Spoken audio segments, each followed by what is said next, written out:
É um privilégio novamente voltar para nossa matéria, que é hermenêutica, a arte de interpretar corretamente as Escrituras.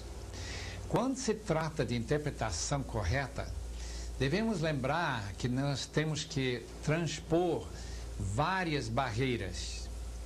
Uma das primeiras barreiras é a barreira histórica. Nós vivemos há 2000 ou mais anos distante dos autores e os primeiros leitores. E aquela distância de tempo faz com que coisas que eram naturais para aquela época se tornem bastante complicadas para nós. Segundo lugar, nós temos que fazer uma transposição em nossas mentes de uma cultura medieval, uma cultura bíblica da época de Jesus ou de Davi, para a nossa época moderna. Essas mudanças de cultura podem ser bem complicadas, essa transposição. Há mais uma barreira chamada distância geográfica. Nós moramos no Brasil, ou talvez em algum país na África, ou Portugal, mas os autores bíblicos viveram no Médio Oriente. E finalmente temos uma distância a transpor psicológica. A maneira que nós fomos criados significa que quando nós lemos essas escrituras, nós vamos chegar a uma conclusão que condiz com nossa própria formação psicológica. Enquanto eles foram formados numa psicologia diferente, de uma maneira de pensar diferente. Então, para entendermos as Escrituras e aplicar as Escrituras para a nossa vida, precisamos saber transpor estas barreiras. O Dr. René Padilha esteve aqui no Brasil há vários anos atrás e ele apresentou uma matéria em que ele discutiu a hermenêutica contextualizada. Ele fez a seguinte proposição. Ele diz que a maioria das pessoas que leem a Bíblia leem intuitivamente. Isto, eles não leem com perguntas e dúvidas e questionamento como um estudioso faz. Quando ele lê a Bíblia, ele chega a uma conclusão natural, que é isso mesmo que a Bíblia está ensinando. Por exemplo, aquela história que eu vi uma vez de um rapaz em Belo Horizonte, que quando não se firmava numa igreja, estava encontrando seu lugar em uma outra igreja, finalmente em outra, e finalmente abrindo uma igreja de garagem, e atrás de um púlpito bem rude, ele está pregando para 2 ou 3 pessoas, e seu amigo vai indagar, você agora é pregador? Você agora é pastor? Diz, sim, eu sou. E como? Explica. Ele diz, bem, eu estive lendo a Bíblia e Deus me falou. Deus me falou? Como? Ele diz assim, meu filho Absalão, não lembra desse texto? Esse tipo de interpretação, que Absalão é abrir um salão, é uma complicação, porque é uma leitura da Bíblia intuitiva. É uma leitura que não busca o verdadeiro significado do texto.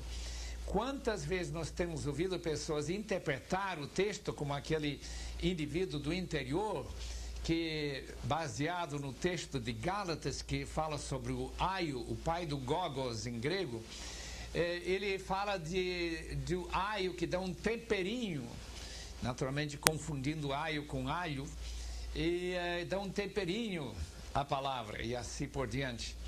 Esse tipo de interpretação às vezes parece bem engraçado, porque quem já estudou o texto vai perceber que em alguns casos assim, a aparente interpretação natural, intuitiva, não é a interpretação correta e certa. Então temos para o povo, especialmente o povo que não tem muita escolaridade, tem pouca leitura, nunca abriu nenhum comentário, a leitura intuitiva é a leitura natural. Depois temos as pessoas que vão estudar a palavra cientificamente. Eles vão querer explicar o texto no seu Sitzenleben, é uma frase que vem da Alemanha, vai dizer, na sua situação natural, na sua situação exegética. Então ele vai estudar a gramática, ele vai estudar o significado do vocabulário, vai tentar entender a situação histórica. Então ele vai entender o texto dentro daquela situação. Olha, não há nada de errado nisso. Aliás, é necessário. Quando nós buscamos, por exemplo, um comentário como este do Roberto Mans, um estudioso de grande capacidade do seminário do Fuller, e publicado agora seu comentário sobre o livro de Mateus, é óbvio que uma pessoa que estudou ao fundo, cientificamente, para interpretar o livro de Mateus. Mas, como o Dr. René Padilha deixou muito claro, isso não é suficiente. Ainda temos que fazer a aplicação para a nossa própria vida. Isso envolve o que nós chamamos de contextualização. Significa transpor aquelas barreiras em que aquilo que era entendido do texto no primeiro século, no século de Davi ou de Moisés, e aplicar isto para a nossa vida, precisa tomar certas precauções. Nesse sentido, nós temos que ser cuidadosamente legítimos na nossa interpretação, em trazer do passado para o presente aquilo que realmente Deus quer de nós. Uma interpretação contextualizada reconhece que Deus transmite sua mensagem sempre dentro de um berço cultural. Deus não fala em uma outra língua dos anjos, por exemplo, e espera que nós entendamos. Não, ele fala na língua grega, língua hebraica. Só que a terminologia da língua hebraica não é nossa terminologia. E a cultura não é nossa cultura. Note o fato que Davi, Salomão e outros homens de Deus eram poligamistas. Não quer dizer de forma alguma que uma interpretação correta seria nós também optarmos por uma vida poligamista. Note o fato que Davi e outros mataram muita gente como chefe de Estado, ele é homens sangrentos, e nós encontramos que Davi foi barrado de construir o templo justamente por isso. A pergunta então é: o que Deus pensa disso em nossa relação? Nós podemos entrar numa guerra e matar pessoas numa guerra como Davi fez? Ou estamos debaixo de um outro regime, uma outra obrigação? Isto se chama contextualização. E a interpretação vai trazendo para nós uma interpretação correta do que Deus quer que nós façamos. Deve se tornar muito claro a situação do intérprete, sua linguagem, maneira de pensar, avaliar os elementos positivos e negativos. Devemos ficar mais conscientes da cosmovisão do intérprete, uma vez que ele entende as escrituras de sua perspectiva. Hoje, nós somos tão imbuídos, tão mergulhados dentro de nossa própria cultura, que nós nem pensamos da possibilidade que estejamos desobedecendo à vontade de Deus na palavra, da maneira que nós ligamos a televisão. Talvez da maneira que nós criamos nossos filhos dentro da cultura brasileira. E assim por diante. Buscar na palavra de Deus como fazer essa transferência da comunicação da vontade de Deus, da situação Sitzenleben do primeiro século para o século 21, realmente é um grande desafio. Todos nós sabemos que tem um texto lá em 1 Coríntios, capítulo 11, versículo 10, que diz assim: que a mulher deve ter autoridade na cabeça por causa dos anjos. Mas o que significaria isso para nós? Para Paulo e para os coríntios, não havia nenhuma dúvida sobre o que significava isso. Mas para nós, há muita dúvida. Nós não entendemos inteiramente que tipo de cabelo Deus deu para a mulher? É cabelo só comprido ou dá para cortar cabelo para ficar mais dentro de nossa cultura e não ser mundanas as mulheres contemporâneas? E esta autoridade sobre a cabeça, o que significa isso? E por que os anjos estão envolvidos com isso? Todo tipo de interpretação de textos complicadas, veja lá, muitas vezes é o problema de cultura, problema de uma situação que era conhecida para a época de Paulo, época de Moisés, mas não conhecido em nossa época. Distantes em termos de tempo. Nós vivemos um universo muito maior do que o universo dos autores bíblicos. Quando eles olharam para o céu, eles viram um céu muito mais próximo do que nós vemos. Quando nós vemos estrelas e galáxias a distâncias quase infinitas de milhões de anos-luz, ou até bilhões de anos-luz distante, nós não podemos nem começar a imaginar. Então, essa diferença do cosmovisão daquela época e nossa época faz parte dessa compreensão da palavra. Naturalmente, nunca vamos encontrar na palavra de Deus um erro científico. Nós sempre vamos poder interpretar a palavra de Deus de uma forma que Deus não esteja mentindo, porque Ele conhecia o tamanho do universo. E Ele estava cuidando pela inspiração dos autores bíblicos para não permitir que eles venham colocar na palavra de Deus algum erro, algo que não dá para transpor. E temos que admitir que essa dificuldade é realmente um erro. Nunca. A hermenêutica, para ser correta, deve ter como sua base uma interpretação gramático-histórico. Significa ouvir exatamente com o mesmo matiz de significado que o texto teve quando foi originalmente pronunciado. Por isso, o pano de fundo religioso, cultural, social tem grande importância para nós. Quando nós estamos interpretando a palavra de Deus, nós queremos o máximo de conhecimento desse pano de fundo. Livros como A Vida Diária na Palestina, na época de Jesus, de Daniel Hobbes, podem ajudar muito para nós entendermos aquelas práticas que são refletidas no Novo Testamento.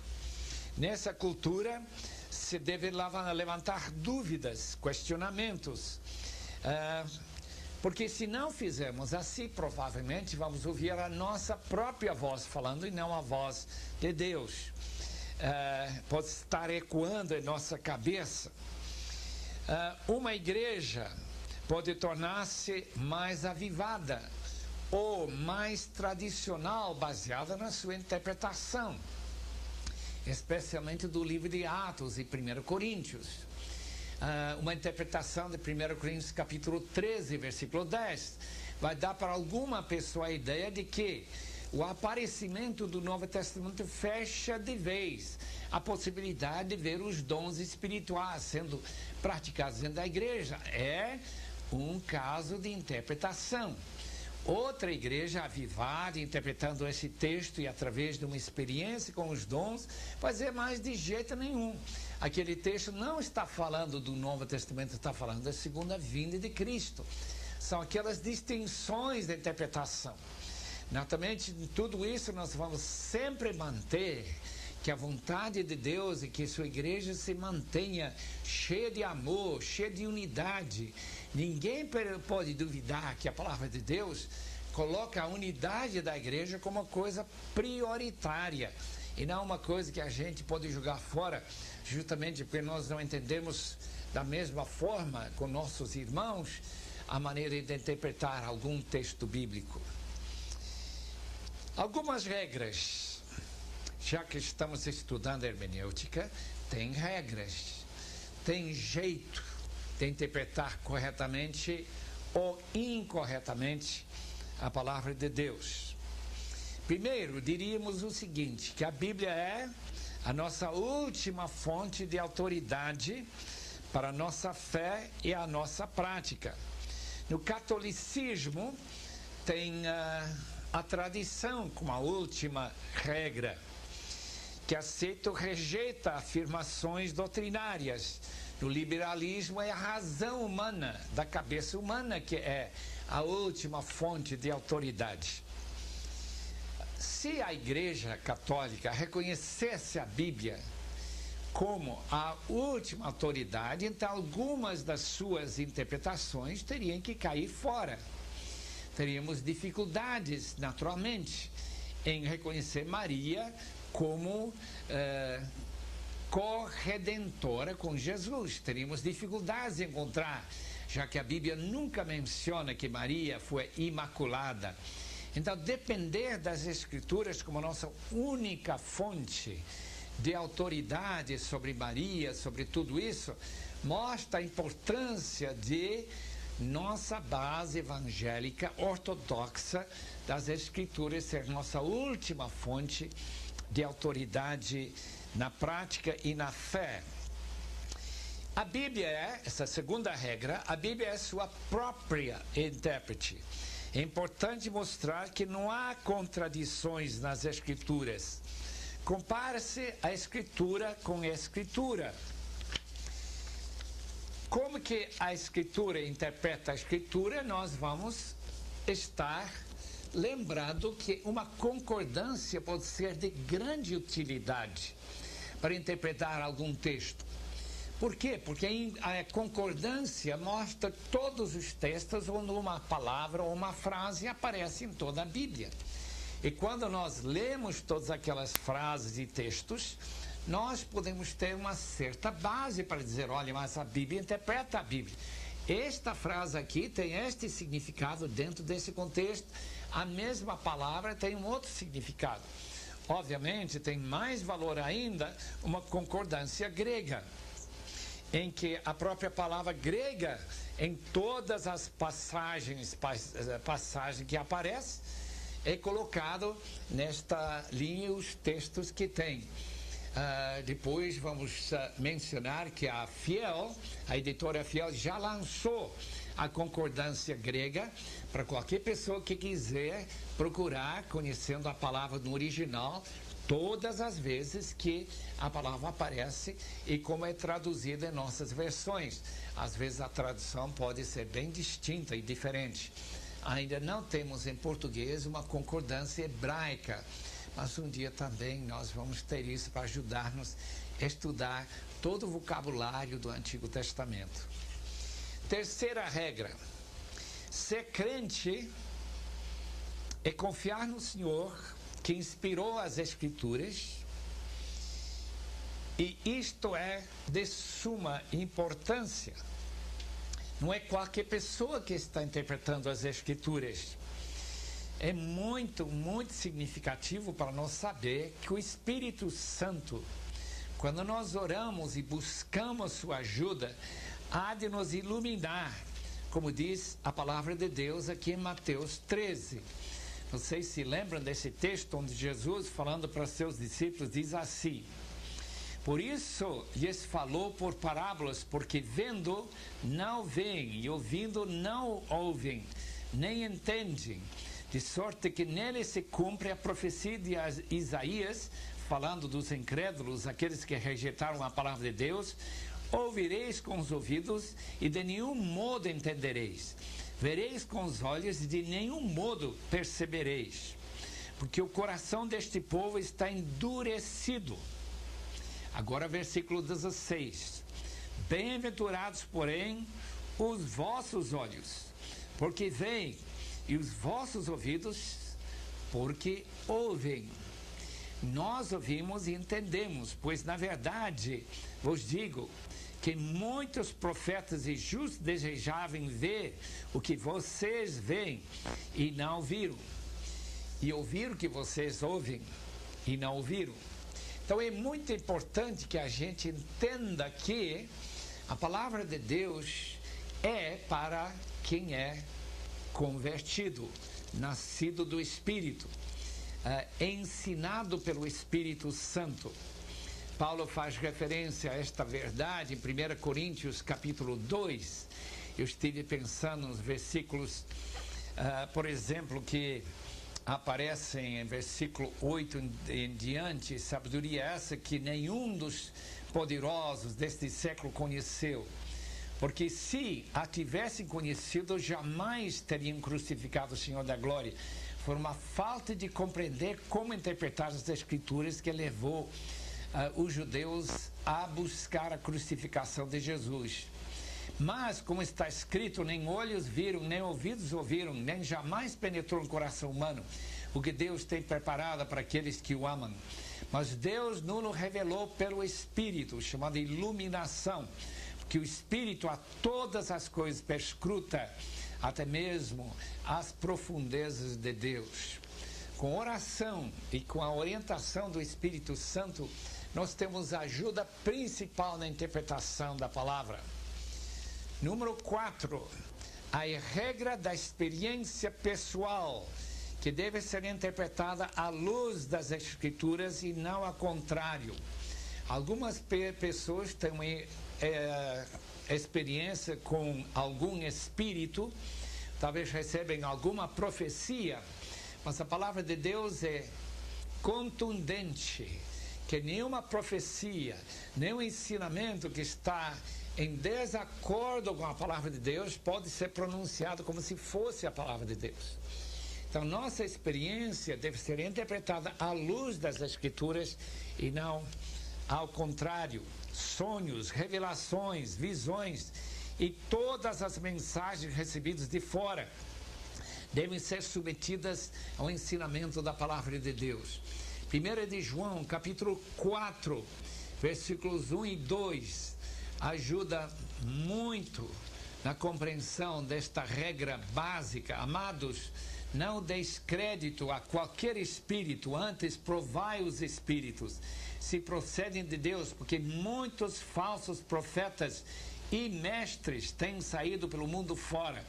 Nisto reconheceis o Espírito de Deus. Todo espírito que confessa que Jesus Cristo veio em carne é de Deus. E todo espírito que não confessa que Jesus procedeu de Deus, pelo contrário, é um espírito do anticristo.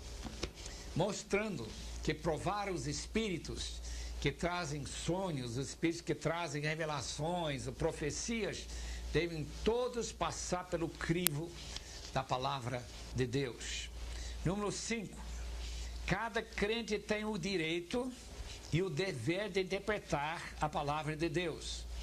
Lutero e os reformadores em geral reconheceram a importância do privilégio de cada crente interpretar as Escrituras. Pode ser que ele erre em alguns textos difíceis, mas em geral, interpretar a palavra de Deus não é prerrogativo só de eruditos e cientistas. Não é só quem entende a língua original, mas para todos os crentes. Isto faz parte da famosa doutrina que Lutero ajudou novamente a recuperar desde os tempos antigos, o sacerdócio de todo cristão, o direito de entender e ler a palavra de Deus para si mesmo. Então eu espero que todos os meus ouvintes estejam lendo a palavra, interpretando a palavra de vez em quando, usando um bom comentário ou concordância para ver se aquela ideia está certa ou não. Nunca esqueça daqueles cristãos de Bereia, capítulo 17 de Atos, que quando Paulo e Silas, quando eles ensinaram a palavra de Deus, eles foram buscar na Bíblia se aqueles ensinamentos concordavam com aquilo que a Bíblia ensinava. Então essa é a quinta regra. Atos 17, 11, 2 Timóteo 2, 15. Número 6. É importante considerar o sentido que o autor quis dar àquilo que ele escreveu. Por exemplo, quando em João 2, versículo 19 a 21, Uma versão inglesa, New English Bible, traduz Gênesis 11:1. Era uma vez como nos contos de fada. A impressão que essa tradução dá é que Gênesis não é histórico. Está completamente errado. É histórico. Tanto capítulo 11, primeiro versículo, como qualquer outro versículo. E uma tradução que vai colocar ou acrescentar essa ideia de conto de fada é simplesmente errado. A palavra de Deus é a palavra de Deus, inerente. E que o autor tem um sentido real por trás das palavras que ele escolhe. Eu mencionei alguns instantes atrás, capítulo 2 de João. Eu queria chamar a sua atenção a este texto, versículo 19 em diante de João 2, quando Jesus disse: destruí este santuário e em 3 dias o reconstruirei. Os judeus entenderam que Jesus está falando daquele templo, aquele monstruoso prédio que estava em construção mais de 46 anos e ainda só terminou com mais quase 40 anos de construção.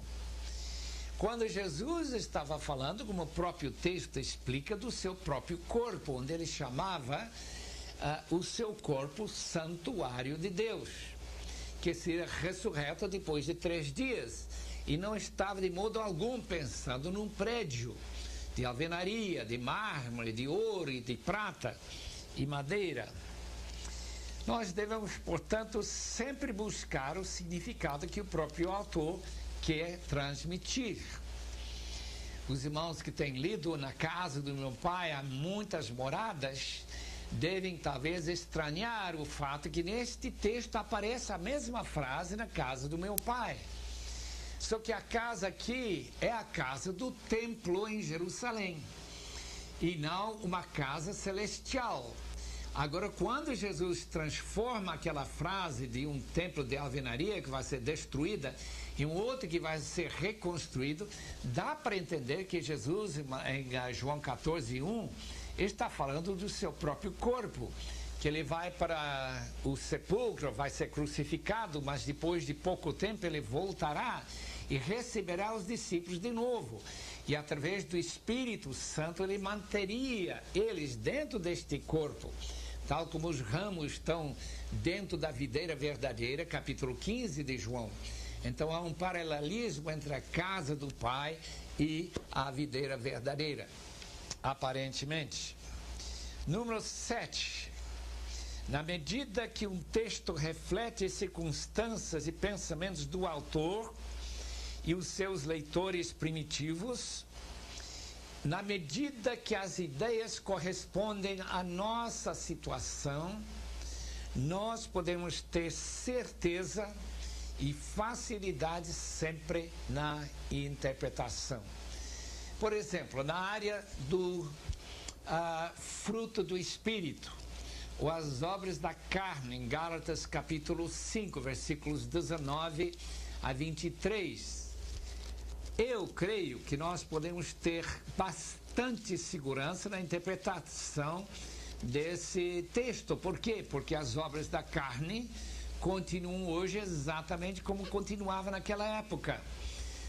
A carne, prostituição, será que não existe prostituição hoje? Impureza, lascívia, pornografia, não existe hoje? Nós não vemos aqueles cartazes que se colocam nas ruas, que tem toda aquela razão de existir para criar lascívia. Idolatria não existe hoje, feitiçaria no espiritismo não existe hoje, inimizades, porfias, ciúmes, iras, discórdias não existem hoje, tudo existe hoje. A interpretação não é complicada quando a situação é a mesma naquela época do que em nossa época. Então, quando isso acontece, na medida que um texto reflete circunstâncias e pensamentos do autor da sua época, em nossa época podemos ter bastante segurança na interpretação. É natural interpretar a Bíblia a nosso favor. Isso é muito interessante. Esta regra é que nós devemos interpretar a Bíblia contra nós e não a nosso favor em todos os casos. Claro, em alguns casos as promessas de Deus são para nós, mas em alguns casos nós podemos pensar que nós estamos bem com a palavra de Deus e que nosso irmão está mal. Nós descobrimos que quando Jesus começa a interpretar a Bíblia, especialmente no Sermão do Monte, os intérpretes da palavra de Deus da sua época estavam interpretando o texto a seu favor. E Jesus mostrou que eles estavam completamente errados. E tão errados que podiam ser condenados à condenação eterna por não entender bem as Escrituras. Examinai as Escrituras, mandou Jesus, para que nós possamos ter certeza daquilo que nós estamos entendendo. E ter aquele cuidado e humildade de perceber que em alguns casos nós estamos interpretando a Bíblia a nosso favor e não necessariamente como Deus quer que nós interpretemos. Vamos lá agora para especificar algumas regras mais particulares. Aquelas regras que nós já passamos agora, aquelas 7 regras, são bem gerais. Vá lá para uma regra um pouco mais específica. Esta palavra, que tem apenas um significado, chamado literal, e que deve ser entendida dessa forma, é uma das regras básicas da interpretação bíblica. Em 1839, Benjamin Jowett, de Oxford, na Inglaterra, disse: a Escritura, isto é, o texto, tem um significado. Aquele que estava na mente do profeta, o evangelista, que primeiramente falou, escreveu aos seus ouvintes ou leitores, que primeiramente eles receberam. A verdadeira interpretação é deixar-nos sozinhos com o autor. O que Jowett queria dizer com isso todo é que interpretar o texto é interpretá-lo no mesmo sentido que o autor queria que nós entendêssemos. Quando, por exemplo, nós encontramos a frase em João 2, que Jesus não se comprometeu com os judeus, o texto aqui, eu vou ler versículo 25. Estando ele em Jerusalém durante a festa da Páscoa, muitos, vendo os sinais que ele fazia, creram no seu nome. A palavra então que significa a palavra crer? Porque João, desde o início até o fim, diz que quem crê no Senhor Jesus será salvo. Agora diz, mas o próprio Jesus não se confiava a eles, porque eles conhecia a todos. Não é óbvio que a palavra crer, no versículo 25 de João 2, não significa crer para serem salvos. Eles crerem no Senhor Jesus mais ou menos como Nicodemos cria. Ele diz que Jesus era o mestre vindo do céu, que obviamente era um homem usado por Deus, porque senão ele não podia fazer os milagres que ele fazia. Mas quando diz o texto, o próprio Jesus não cria neles, porque no original é a mesma palavra, eles creram em Jesus, Jesus não cria neles, traduzida nesta versão, não confiava neles, significa que Jesus percebeu claramente que a fé deles não era uma fé salvadora, não era uma fé de compromisso. Daí nós podemos entender, interpretando corretamente, dentro do significado que o autor tinha, que a palavra fé, em alguns contextos, não significa, ou crer, não significa a mesma coisa que significa em outro texto. Isto é, fé salvadora. 2 Coríntios capítulo 3 distingue entre letra e espírito.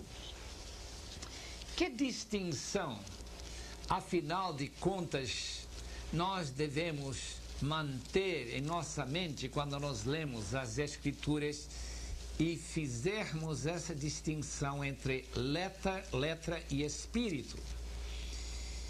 Aqui está o texto de 2 Coríntios, capítulo 3, e versículo... eu quero ler o versículo 2.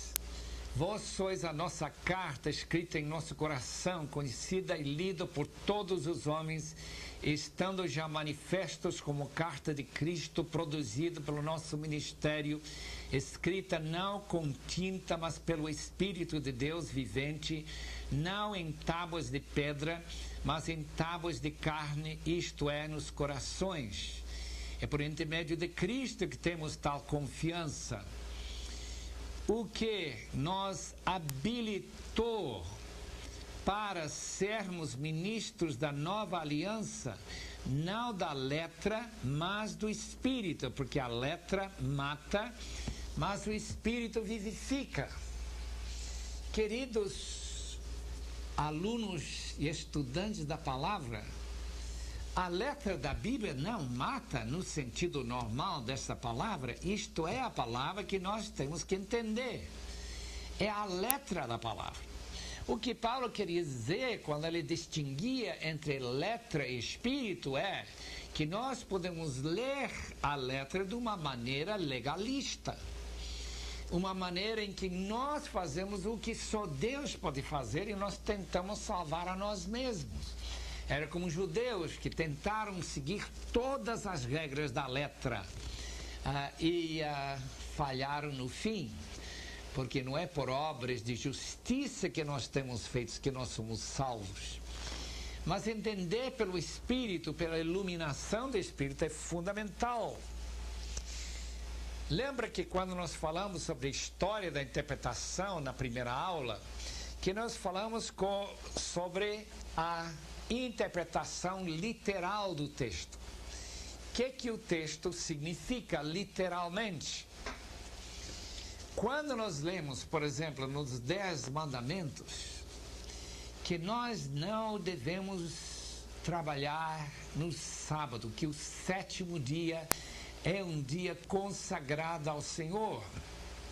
Se nós vamos entender esse texto corretamente, não é difícil chegar a uma interpretação literal, que nós temos que parar de trabalhar e nunca, como os adventistas também fazem, nunca trabalhar no sábado. Mas quando nós lemos na palavra de Deus, que para Deus esta regra, esta lei era para Israel, era para a nação judaica, e que para os gentios, o povo de Deus, que alguns podem guardar um dia e estar fazendo a vontade de Deus, e outros podem assim pensar em todo dia igual e não fazer diferença nenhuma. Aqui está o texto da palavra em Romanos capítulo 14, versículo 5, um faz diferença entre dia e dia, outro julga iguais todos os dias, cada um tem opinião bem definida em sua própria mente.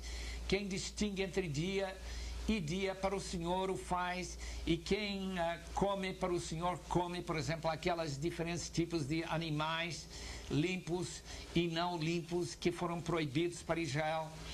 Quem come para o Senhor. Os irmãos lembram que Jesus purificou todos os alimentos.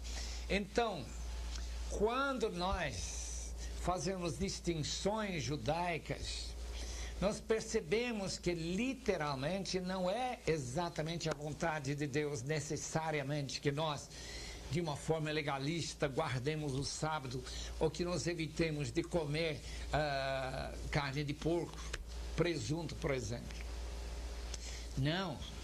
Se nós lermos em Marcos capítulo 7, que Jesus purificou todos os alimentos, e se nós encontrarmos a palavra de Deus que guardar o sábado pode se tornar uma cilada, pode se tornar uma regra legalista, nós teríamos que ver que a palavra de Deus tem seu motivo de passar para nós princípios, tem analogias. Por exemplo, guardar o sábado para o israelita era muito importante, como uma espécie de celebração de um feriado por semana. Era um feriado consagrado ao Senhor. Nós temos outros feriados, nós temos até o domingo, nós cuidamos de nosso corpo, dando aquele descanso, mas durante o Novo Testamento, a época do Novo Testamento, não se guardava mais o sábado entre os gentios. E todo dia se tornou um dia do Senhor. Nós até encontramos o capítulo 1 de Apocalipse, versículo 10, que o domingo é dia do Senhor, que nós guardamos para a glória do seu nome e até servimos ao Senhor. Por quê? Porque nós já entramos, segundo Hebreus capítulo 4, no descanso do Senhor. Estamos vivendo o sábado todo dia, no seu sentido mais espiritual, no seu sentido tropológico, que os próprios irmãos nossos dos primeiros séculos perceberam, que não é para interpretar todas as regras de Israel literalmente, mas que há alguma maneira tipológica de entender a palavra de Deus. É certo que nós não podemos buscar todos os significados medievais, literal, alegórico, tropológico, analógico, mas em algumas parábolas de Jesus, sobre os trabalhadores contratados em diferentes horas, nós podemos encontrar diferentes maneiras de entender esse texto de Mateus 21 a 16. Eu queria chamar sua atenção das diferentes aplicações que esta maravilhosa história de Jesus tem para nós. Se lembram que esses trabalhadores foram contratados a diferentes horários e todos foram prometidos que o dono da terra, o fazendeiro, daria para eles uma moeda que era o salário de um dia daquela época. Mas quando ele começou a dar, primeiramente, aos que trabalham apenas 1 hora, aquela moeda, quando aqueles que trabalharam apenas 3 horas deu a moeda, aqueles que trabalharam 6 horas, mesma moeda. Quando ele chegou a dar aqueles que tinham trabalhado uns 11 horas, a mesma moeda, eles começaram a resmungar e começaram a queixar-se. A pergunta é esta: o que significa essa parábola? Tem havido muitas diferentes ideias sobre como entender essa parábola.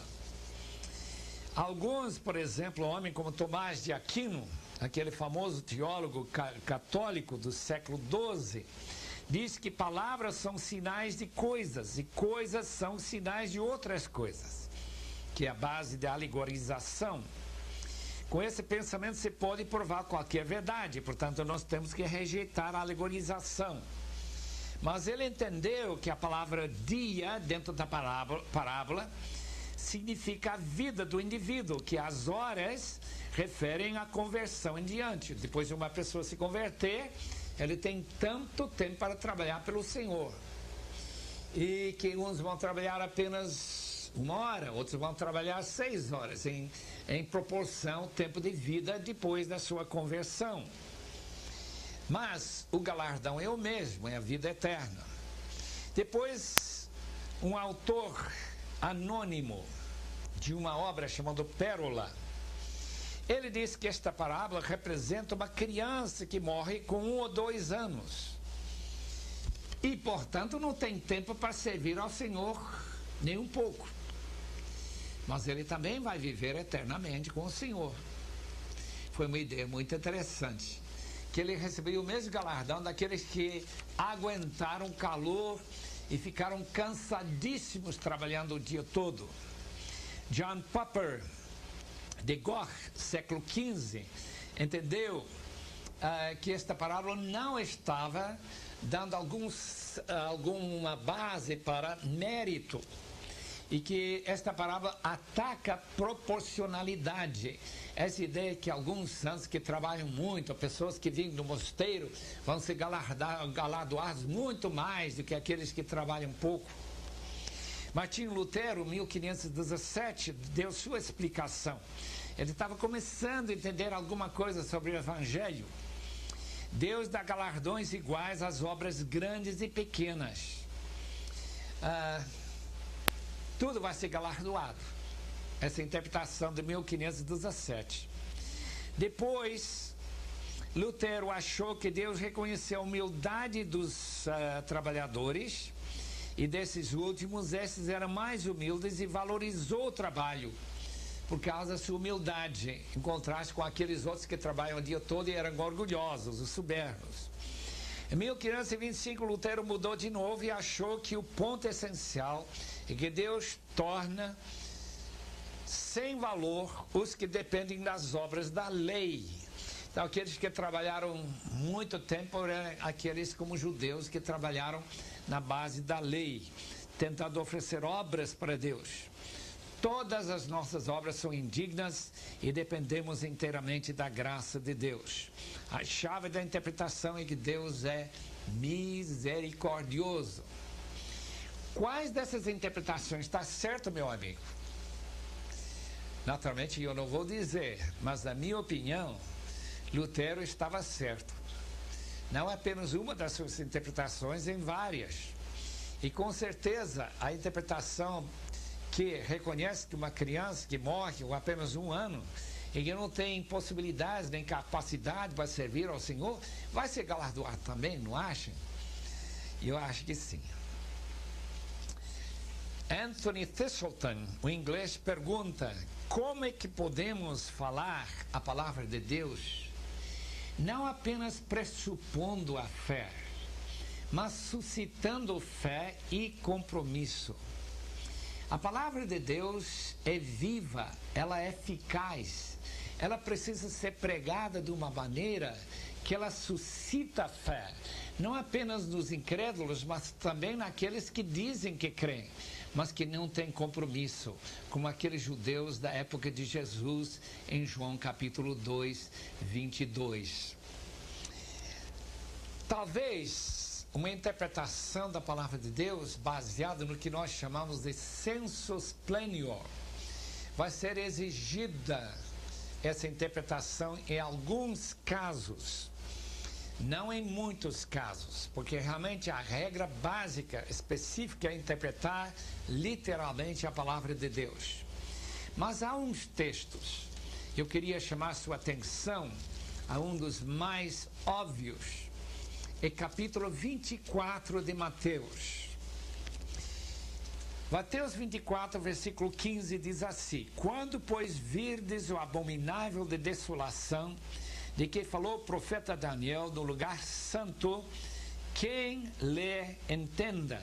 Então os que estiverem na Judeia fujam para os montes, quem estiver sobre o eirado não desça a tirar de casa alguma coisa, assim por diante. Quando nós lemos o fim desse parágrafo sobre aquele abominável de desolação, o texto diz, no versículo 29, logo em seguida a tribulação daqueles dias, o sol se escurecerá, a lua não dará mais sua claridade, as estrelas cairão do firmamento e os poderes do céu serão abalados. Então aparecerá no céu o sinal do Filho do Homem. Meus amigos, quem é esse abominável de desolação? Temos 3 interpretações, todas elas com bases muito fortes na palavra de Deus. A primeira interpretação é de Daniel. Daniel estava falando de antigo Epifânio, que viveu 170 anos antes de Cristo. O fato é que Jesus podia tomar esse texto de Daniel e aplicar a destruição de Jerusalém, quando Tito destruiu a cidade, por isso que os judeus cristãos deviam fugir, como de fato fugiram para Pela, e escaparam à destruição, aquela terrível tribulação que aconteceu nos judeus, que pensaram que Deus ia interferir e manter a cidade em pé. Ele eles fugiram e acompanharam exatamente o que o texto diz, literalmente, só que Jesus Cristo não voltou imediatamente após a tribulação daqueles dias. E quando nós lemos em 2 Tessalonicenses capítulo 2, que haverá mais um homem de iniquidade, um homem que vai ser uma espécie de Deus encarnado, que nós entendemos seria o anticristo, que não foi cumprido quando Jerusalém foi destruído, e que nós ainda entendemos seria a besta de Apocalipse 13, quando nós vemos desta forma uma terceira interpretação do abominável de desolação, após a vinda de quem Jesus de fato voltará, como nós sabemos disso? Porque Paulo diz exatamente isso em 2 Tessalonicenses capítulo 2, que este indivíduo chamado homem de iniquidade vai se destruir pela vinda de Cristo. 2 Tessalonicenses: ninguém de nenhum modo vos engane, porque isto não acontecerá sem que primeiro venha a apostasia e seja revelado o homem de iniquidade, filho da perdição, o qual se opõe e se levanta contra tudo que se chama Deus, o objeto de culto, a ponto de assentar no santuário de Deus, ostentando-se como se fosse o próprio Deus. Agora, este indivíduo que vai fazer milagres e sinais e prodígios será destruído, diz versículo 8, pela manifestação da parousia da vinda de Cristo. Ano 170, antigo Epifânio. Ano 70 depois de Cristo, Tito e a destruição do templo. E agora a terceira interpretação, baseada num acontecimento futuro, quando o anticristo vai ser destruído pela vinda de Cristo. Mostrando o quê? Querido estudioso, intérprete da palavra, alguns poucos casos, uma interpretação só não condiz com o significado dentro do próprio texto. Foi o próprio Senhor Jesus que reinterpretou aquele texto de Daniel sobre o abominável de desolação e jogou para o futuro. E então nós podemos com certeza fazer a mesma coisa. Alguns naturalmente vão dizer que Deus falou alguma coisa que ele ouviu que não tem nenhuma base nas Escrituras. E nós devemos ter muito cuidado de não acrescentar uma nova interpretação à palavra sem que o autor autorize essa interpretação. Nosso tempo se esgotou e nós vamos falar de outras regras em outra aula. Mas antes de nós irmos embora, gostaria de mencionar que uma tradução nova que está para sair este ano, ano 2000, a nova versão internacional, que já tem o Novo Testamento uns 5 anos, mostra possibilidades de interpretação na sua maneira de entender que talvez ajude na compreensão. Uma das vantagens de ter uma nova tradução como esta e ter no rodapé o que diz original, talvez mais literalmente, é uma vantagem para quem está interessado na interpretação. Graças a Deus por toda essa iniciativa que a Sociedade Bíblica Internacional tem gasto em preparar durante os últimos 10, 12 anos uma versão da Bíblia muito cuidadosamente preparada. Além do mais, já mencionamos uma concordância exaustiva. Eu queria mencionar também uma concordância bem mais limitada, abrevada e muito mais barato, mas também muito útil para quem quer buscar outras frases onde a palavra é usada. E não esqueça da concordância grega. Quando apareceu o Novo Testamento com números em cada palavra, pessoa que nunca estudou grego pode usar aquela concordância. É publicada pela editora Fiel em São José dos Campos.